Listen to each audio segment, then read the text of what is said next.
जय गौ माता दी। साथियों ये गौ है, इस ध्याड़िये 3-4 बारी हाजरी देनी होंदी आइयै। त्रेह् लग्गी दी होऐ ते गेट ठोरदी फटाफट बड़े तौले। इस रोज़ सवेरे फुल्का खाना होंदा ते दपैह्री सारै औंदी पानी पीने गी। बड़ी सनीतन ऐ, मारदी बी निं ऐ। जय हो जय हो। दिक्ख दिक्ख दिक्ख जानू दियां पानी इसी।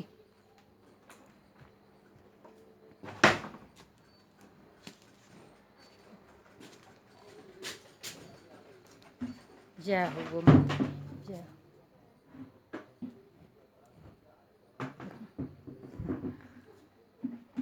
अस पता लग्गा दी मेरा फोटो खचोआ दा, मेरी वीडियो बना दी। पीना पानी पीना बल्क लै बल्क भरोआ दी बाल्टी भरोआ दी।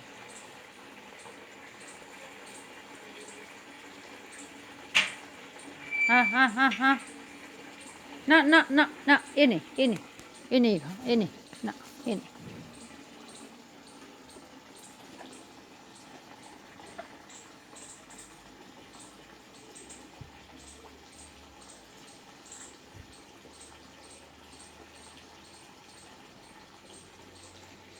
देख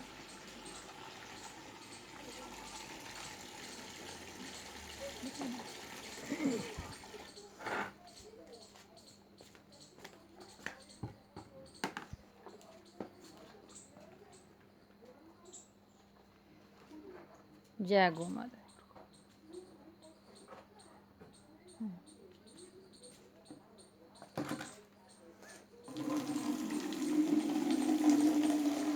जय गौ माता जय गौ माता। आखदे गवै दी जिन्नी सेवा करो उन्नी घट्ट। शास्त्रें च गवै दा बड़ा म्हत्तव दित्ता साढ़ी जिंदगी च। सेवा करनी बी चाहिदी गौ माता दी, रक्षा बी करनी चाहिदी, सेवा बी करनी चाहिदी। होर दे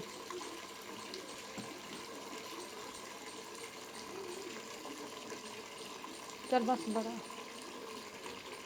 पी दी इक बारी।